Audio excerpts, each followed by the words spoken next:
Kevin.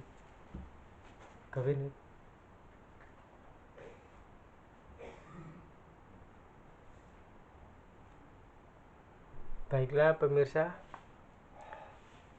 sampai ketemu lagi di channel kami di kisah misteri malam.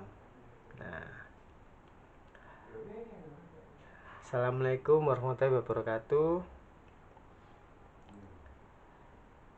Semoga yang belum mendapatkan jodoh segera menemukan jodohnya. Yang rezekinya kurang lancar, semoga menjadi lancar.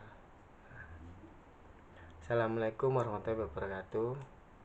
Kali ini kami dari kisah misteri malam akan menyampaikan beberapa tempat angker di Jember, pemirsa. Jadi di Jember ini ada tempat-tempat angker pemirsa, yang ada beberapa orang yang tahu dan juga ada yang tidak tahu. Nah, yang pertama kita mulai saja, pemandian Pakemon.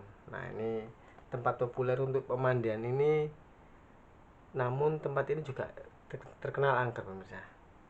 Konon akan ada kejadian aneh jika melakukan ritual yang aneh. Jadi tidak boleh melakukan hal yang aneh-aneh di sana pemirsa. Harus sopan, kalimatnya dijaga, terus bicaranya dijaga, terus tindakannya juga dijaga. Jadi kalau ada yang melakukan hal-hal aneh itu, dia sendirinya akan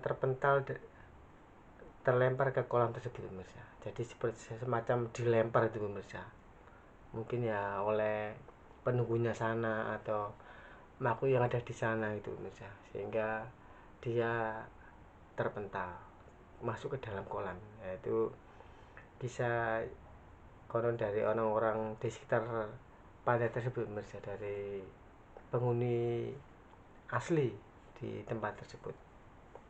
Nah, ini dipercaya dihuni oleh makhluk halus. Seringkali terdapat sosok hitam pemirsa yang menyerang secara tiba-tiba di pantai Pokemon ini.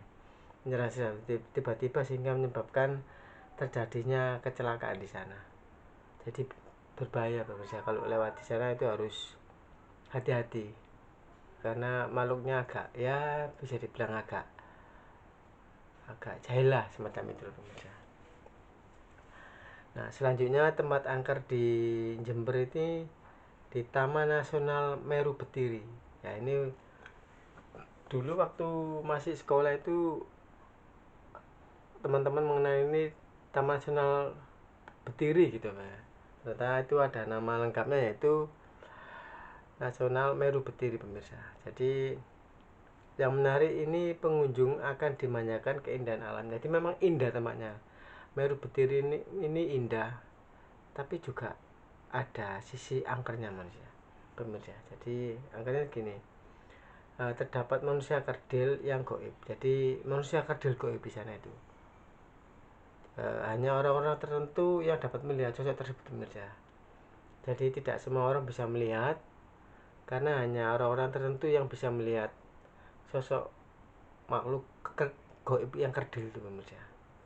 Nah, itu kalau orang-orang sana sudah banyak yang tahu pemirsa, karena setiap hari tinggal di sana. Tapi bagi pendatang ini harus hati-hati kalau di Taman Nasional Meru Betiri Jember ini pemirsa. Nah, selanjutnya Gua Jepang Jember. Nah, ini Gua Jepang Jember ini sudah ada sejak zaman Jepang pemirsa. Memang gua ini dulu tuh digunakan Jepang itu untuk perang dan penyiksaan. Jadi di dalam gua Jepang di Jember ini ya digunakan untuk menyiksa orang pribumi, untuk melakukan kekerasan, pembunuhan, pembantaian. Nah, sehingga menjadi tempat yang angker pemirsa. Ini bangunan alami, pernah digunakan untuk kerja paksa. Jadi digunakan untuk kerja paksa sama orang-orang penjajah itu, yang dijajah itu yaitu ya bangsa kita, bangsa Indonesia itu pemirsa. Nah, ini dipercaya dihuni oleh sosok makhluk halus di sana itu. Setelah kejadian kerja paksa itu oleh Jepang itu, banyak orang pribumi yang meninggal pemirsa, kelaparan, kehausan, nggak suruh kerja, nggak dikasih makan, nggak dikasih minum, tersiksa di sana sehingga mati juga dibiarkan begitu saja. Jadi menjadi tempat yang angker pemirsa. Seringkali penduduk ini kalau lewat situ malam itu terdengar seperti orang rintian atau sakitan atau teriakan seperti orang yang disiksa itu pemirsa di Goa Jepang ini.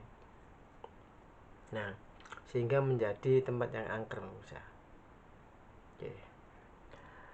Selanjutnya ini Gunung Gumitir. Nah, ini Gumitir ini juga dikenal dengan alas Gumitir pemirsa. Nah, ini juga ternyata di situ sebenarnya Gunung Gumitir pemirsa, tapi juga ada hutannya ya, alasnya ya. Ini salah satu tempat angker di Jember yang dipercaya dihuni oleh makhluk halus. Seringkali itu ada sosok itu tiba-tiba menampakkan diri terus menyerang pemirsa. Jadi makhluk halus ini suka menyerang. Jadi seolah-olah dia tuh nggak mau kalau di situ ada manusia. Maunya itu ya hanya ditempati dia sendiri, tapi kan tidak mungkin karena itu juga jalan lintas dari arah Surabaya ke Banyuwangi kan lewat Jember situ, dari Banyuwangi ke Surabaya juga lewat Jember juga bisa. Nah, ini seringkali ada makhluk halus itu yang jahil pemirsa di situ, di alas Gumitir atau Gunung Gumitir ini pemirsa. Nah, ini harus waspada kalau lewat situ, teman-teman saudara-saudara harus hati-hati karena alas Gumitir ini jalannya berkelok-kelok, tikungan tajam, turun naik turun. Nah, ini berbahaya pemirsa, dan di situ rawan kecelakaan. Nah, ini harus berdoa ya kalau lewat situ supaya tidak mengalami kecelakaan pemirsa. Nah, selanjutnya Pantai Nanggelan. Nah, ini Pantai Nanggelan ini juga pantai alami yang eksotis pemirsa. Banyak menarik wisatawan asing atau wisatawan pribumi itu tertarik dengan pantai tersebut karena di pantai ini pengunjung dilarang membakar jagung yang sudah dimakan. Jadi di Pantai Nanggalan ini ada larangan khusus pemirsa dari orang sana itu, kalau kita habis makan jagung itu nggak boleh dibakar lagi ya, dimakan sampai habis gitu ya, karena kalau dibakar lagi itu konon katanya dapat mengundang makhluk astral untuk datang, makhluk halus, makhluk astral untuk datang, karena habis kita makan kita bakar lagi itu sama dengan ngundang kalau menurut cerita orang-orang sana. Nah, selanjutnya Pulau Nusa Barong. Nah, ini namanya saja sudah barong ya. Barong itu yang apa, seperti tampak ritual yang ngeri barong. Nah, Nusa Barong ini tempat populer, dikenal tempat angker, punya cerita mistis, dijaga oleh sosok harimau. Nah, ini orang sana ini menyampaikan ke orang-orang itu ada sosok harimau misalnya, tapi ini goib pemirsa ya, dan ular besar. Harimau dan ular besar itu uh, konon katanya cerita orang sana itu yang menjaga tempat itu pemirsa. Ini makhluk goib pemirsa, tapi berupa harimau dan ular besar ya, semacam ular raksasa itu ya pemirsa. Nah, kemudian kalau di sana itu ya juga harus hati-hati juga. Jadi kalau kita ke tempat-tempat seperti itu harus hati-hati, tindakan, omongan, perilaku itu harus dijaga pemirsa. Nggak boleh ngomong sembarangan, nggak boleh berpikir yang negatif, nggak boleh berpikir yang aneh-aneh, itu nggak boleh, itu membahayakan diri sendiri. Nah,